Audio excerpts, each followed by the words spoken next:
Thank you very And much. Tim, I mean, listen, the problem at Tottenham predates him. 31 defeats since the start of last season. But at the moment, Tim, he seems utterly helpless as to how on earth he changes the narrative. Yes, you can talk about fight that they did produce eventually in the second half. Yeah. But at the moment, it just doesn't feel like the quality's there to change the direction of travel. I think the quality is there. I don't think they have the quality to challenge for the Champions League, for instance, but I think they have the quality to beat West Ham at home. And recent games, what they've... So you lay then it all at Frank's door. If you think they have the quality, then next buck is I lay him. it at players underachieving, but also you're a manager who has to give them a helping hand. Talks about the second half performance. I agree with him. Pushed, tried hard. It's Tottenham.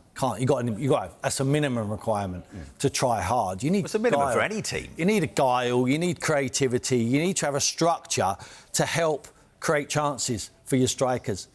Kolo Muani, who's come to the club, he's just chasing, just hoping for scraps to get on the end of things at the end. The two most likely goal scorers for him today was one of them who was a scorer, Mickey van der Ven and Romero. Throw caution to the wind, get the ball wide to Pedro Porro, whip the ball into the box, long throws from Bergvall when he comes on, maybe a corner kick. They just haven't got that player who controls the game. Or a couple of players. We know they're missing Maddison. We know they're missing Kulusevski. But I agree, if you've got them players, then you could be challenging for, if you keep them fit, you could be challenging for the top five. But I don't care. Tottenham have the quality. You saw what they brought in off the bench. They had the quality to be able to beat West Ham. But I just think the structure of how they're asked to play is hit and miss. There's no control in the game. I never watch Tottenham and think, oh, they're in full control of this. I can see the endeavour. I can see them pushing forward. I can see them trying hard. But that's not enough. That's not enough. So talking of endeavour, what did you see from the man who started today after only completing his move from Atletico Madrid earlier in the week, Conor Gallagher? Because at one stage you said he was largely anonymous. You weren't even noticing him. No, he grew into the game, but it wasn't his best game. But it was a difficult environment. I mean, they didn't, like I say, Conor needs someone with a little bit of flavour next to him, someone who can put his foot on the ball and control it. And then when he makes them forward runs, he can slide it into the centre forward. They can combine. Conor can run beyond the striker. They never had control to run beyond the striker. He needs to arrive in the box. I don't think he's a prolific goal scorer. He's not a Frank Lampard ilk. I think he runs hard, he tries hard. He's done that today, but he lacks quality. He's not got the creative pass. He hasn't got a range of passing, no disguise on his passing, but I don't expect him to. That's not his game. But they need to find someone who can give them that. And they can't just wait for Maddison or Kulusevski to get fit, because all will be lost by then. And certainly one thing will be lost, and that would be Thomas's job.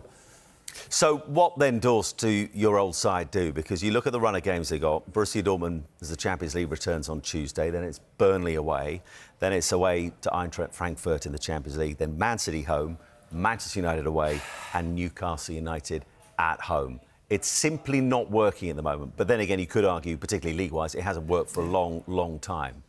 What do you think Tottenham do next? I thought he would have the week to turn things round. There was 3 big games starting with us today, and that's a loss. Dortmund on Tuesday and Burnley away next week. He's lost the game now. You can see the atmosphere. It was toxic. There was a protest before the game. You listen to Thomas Frank there. He's down, which he's going to be. He's feeling the pressure. The heat is on. Yeah. And now the hierarchy, I'm sure, will be thinking, what do we do? They will be asking each other what we do. And ultimately, they have to make a decision. They either come out now and say, we're backing Thomas Frank all the way, or they have to make a decision, because this is not good enough. I've seen West Ham turn up there in a derby. I've played in this. It's a big London derby. It's not an Arsenal Spurs, but I tell you what, it's huge. And West Ham were looking like they were going to get relegated, and they go to the Tottenham Stadium and win. Those Tottenham fans were not expecting that today. No way. I don't care how bad they've been, they were not expecting that. And that is a disastrous result for Thomas Frank and those group of players because of who it is. Forget the run going into it. No, it hasn't been good enough, but the fact it's against West Ham and the position that West Ham are in. Who have now got their first win in 11 and go 4 points away from Nottingham Forest, who are currently drawing in the early stage against the leaders Arsenal, who could go 9 points clear with a win after City were beaten against United in the Manchester derby earlier today.